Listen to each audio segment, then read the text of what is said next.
Practice paper 1, question number 1. It says, if a body is negatively charged, then it has, we have 4 options: excess of electrons, excess of protons, deficiency of electrons, deficiency of neutrons.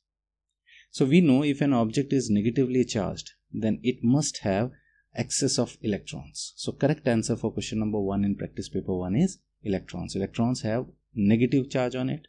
So if there will be more electrons on any object or any body, then it is negatively charged. Lack of electron means positively charged. Let's move to question number 2.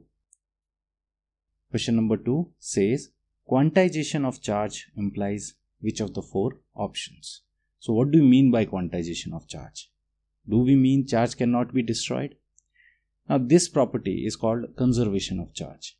Charges can neither be created nor destroyed. That's a property of conservation. So this first option is not correct.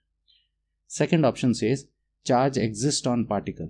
Now that's intrinsic property of every object. It contains negative and positive charges. So this is again not quantization of charge. Third option says charge remains conserved.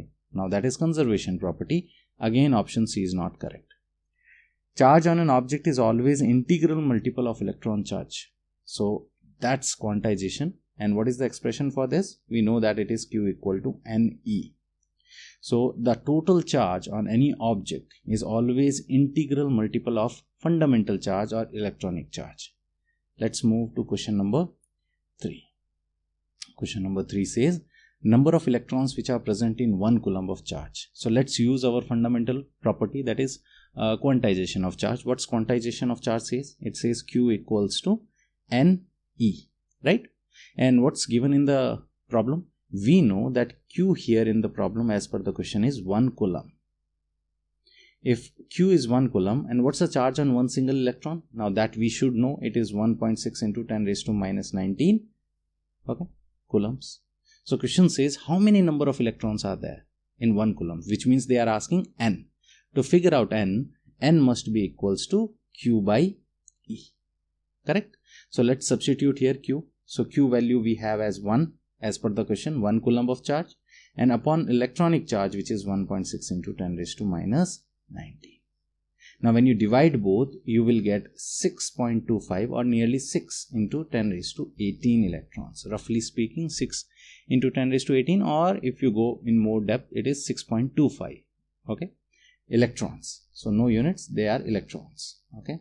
So these many electrons are present in 1 coulomb of charge. This was question number 3. Let's move to question number 4 in practice paper 1. Charge on 10 kg electrons. We have to calculate then what will be the charge on 10 kgs of electrons. To figure out charge on 10 kgs of electron, first we have to find how many electrons exist in 10 kg. So what will be the number of electrons in 10 kg? So to figure it out, let's use that 10 kg. What is the mass of one electron? So mass of one electron is 1 ME, or mass of one electron 9.1 into 10 to the power minus 31 kg. Roughly speaking 9.1, or you can take even 9 if you want to. So this is the mass of one electron, 9.1 into 10 to the power minus 31 kg. And if this is the mass, how many number of electrons? So number of electron will be 10 kg divided by 9.1 into 10 to the power minus 31. So 10 divided by 9, let's do it. So it is nearly 1.11. You can make it 1.12 also because it's your choice. It into 10 to the power 31. So 1.11 into 10 to roughly 10 to the power 31 electrons are present in 10 kg. If these number of electrons are there, then what is the overall charge? Q equals to NE.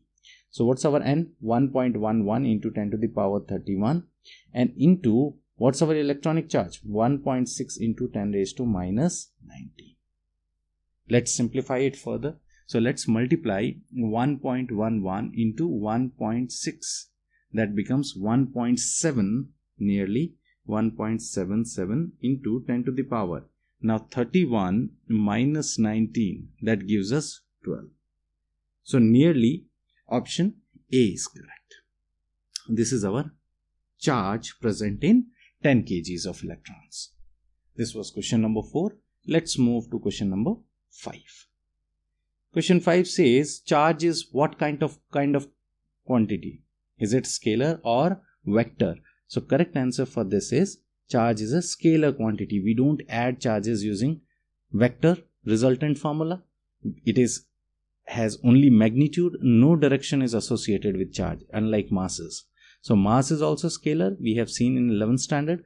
Charge is also intrinsic property of the nature and it is scalar quantity. Let's move to question number 6. In the process of charging by induction, what happens? Let's see. There is loss of electron by the object. Okay, first option. No, we know that it doesn't happen in case of induction. There is a gain of electron by the object. No, that's also not true. There is neither loss nor gain of electrons by the object, and that is true because it's a temporary effect. In the presence of some other charged object, induction takes place, right? So there is neither loss nor gain of electrons. So correct option is option C. Let's move to question number 7. It says the amount of negative charge present in 72 grams of water. We have to find what will be the amount of negative charge present in 72 grams of water. So first of all, we have to count how many number of molecules are there in 72 gram of water, or how many number of electrons are there in each molecule of 72 gram of water. To figure it out, we need basic concepts of chemistry. First, we will have to find number of moles. So from chemistry, we know that number of moles of any substance is equals to given mass upon molecular mass. And what is molecular mass? Let's figure it out for water. So H2O, molecular mass of hydrogen is 1 and there are 2 atoms. So 1 into 2 plus oxygen, that is 16.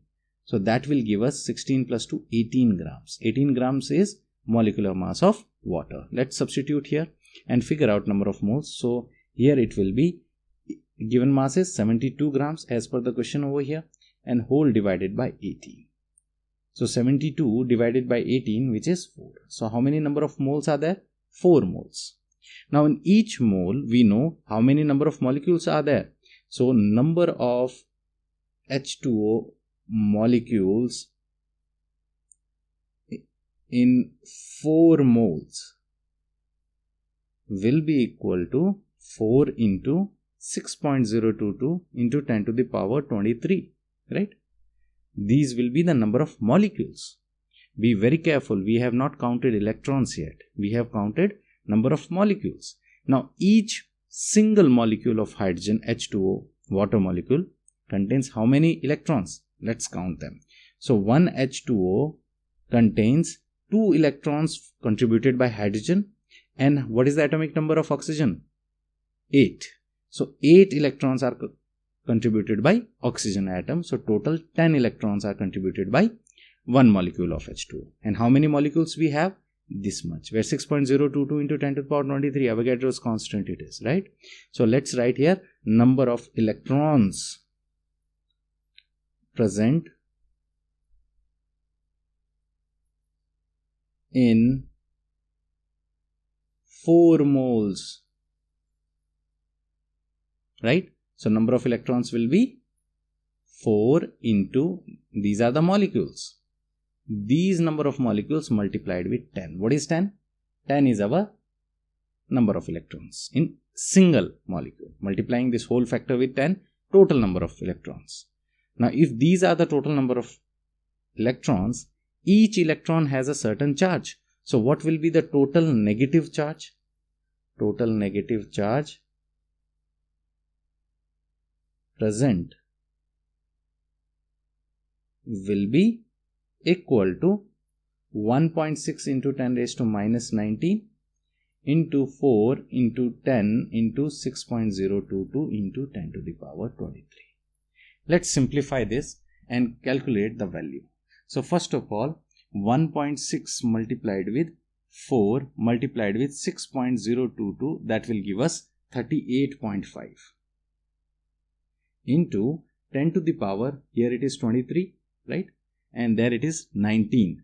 So 23 minus 19 is equals to 4. and 4 plus 1 5, and that will be the coulomb of charge. 38.5 into 10 raised to 5 coulomb. So the correct answer is option B. This is the total negative charge present in 72 grams of water, and be very careful, even if they ask positive charge, these will be the number of positive charge, because overall charge of the water molecules is neutral. Otherwise, if we drink water, we should have got shock, right? So here the negative charge and the positive charge, the answer is same, and that's why the overall charge of the 72 gram of water is neutral. Let's move to question number 8. Question number 8 says, if a metal sphere A has initial, okay, let's make a sphere here, okay. So there is a metal sphere A, let's make here A, okay, this is our A. Another metal sphere, okay, it has 6 coulomb of charge. So let me just write here 6 coulomb initially. This is 6 coulomb, okay, charge on it. It is touched with another metal sphere B, okay, B, let's draw it, okay. So this is our B, and what is the charge on it? It has a charge of minus 2 coulomb, okay. So let's, one second, let's make it here minus 2 coulomb, okay. Yeah, the final charge on both the spheres will be how much? So when you are touching metal A, sphere A and sphere B, the overall charge on both after they are touched together will be Q1 plus Q2 whole divided by 2. What is Q1? The charge on the first one. Q2 the charge on the second one, and this will give you 6 minus 2 whole divided by 2. That will give you 4 by 2, and that is equals to 2 coulomb. So 2 coulomb will be the final charge on both. Be very careful, not on one single. Both of them it is 2 coulomb. So correct option is option B. This was 8th one. Let's move to 9th question. Like charges repel each other. Unlike charges attract each other. Very fundamental property of charge learnt in class 7th. So like charges repel each other. Unlike charges attract each other. Let's move to question number 10. Question 10 says, in the process of charging by conduction, the final charge on the object is negative, then the mass of the object should increase, decrease, remain same or none. Beautiful problem. So question says, if you are having charging by conduction, then and the final charge after the conduction, the final charge on the object is negative, then the mass of the object should increase, decrease or remain same. So be very careful. We started the whole paper with one basic property. Then negative charges means more number of electrons. So if an object is charged by conduction, means it is electrons are transferred to that particular object. And if the electrons are transferred to that object, the mass should increase. So correct answer is option A. It should increase. This was paper 1.